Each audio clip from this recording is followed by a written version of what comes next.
Hi, my name is Kaylee Herman. Today I'll be talking about the country India, specifically their food. I will discuss their food practices, food supply and consumption, and the prevalence and influence of Indian food in Australia.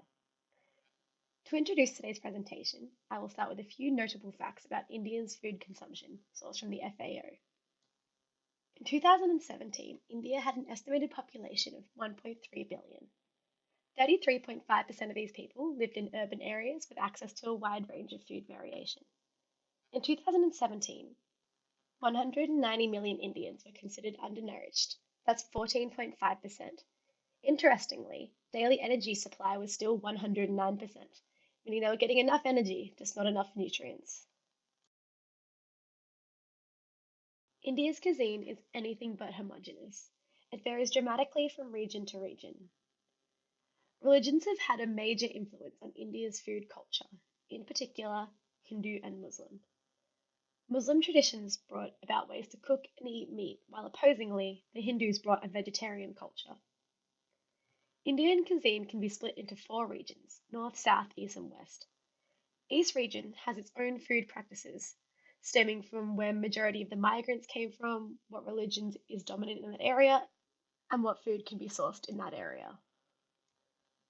For example, naan is historically a food of the Afghanis, but is now commonly consumed throughout India, primarily north, due to migration from Afghanistan. While regionally there are many differences, Indian food has some underlying similarities.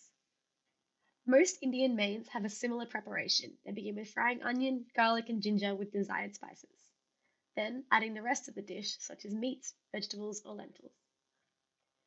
These mains are then served on either flatbread or rice, depending on if you are north or south, respectively. Most Indian dishes use a lot of spices. The spices used often depend on the weather. When it's hot, adding garlic or chili peppers helps cool the body, while cloves, ginger, cardamom, and nutmeg will help warm the body. Now we're going to touch on India's food supply. Approximately 91% of calorie intake comes from vegetables, leaving only 9% coming from animal products, with just over half of that intake coming exclusively from cereals, primarily wheat and rice. While India imports a small portion of its wheat, most of it is produced inside India. Now we are going to compare major food sources of Australia and India. This slide displays a table showing the amount of each food area that is consumed in calories per capita per day. While we can see that India and Australia have similar wheat and vegetable intake per day, Australia consumes a considerable amount more meat than India. However, this isn't surprising, as Australia has one of the highest meat consumption rates in the world. Looking at Indian food consumption over the 55-year period of 1960 to 2015, we can see that their low meat intake remains stable, rising steadily. The most notable change over this time frame of Indian food consumption is their drastic rise in vegetable intake from 1997 onwards.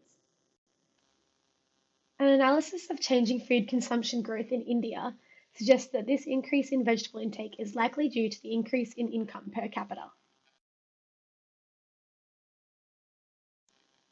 Thank you for listening to my presentation on Indian food.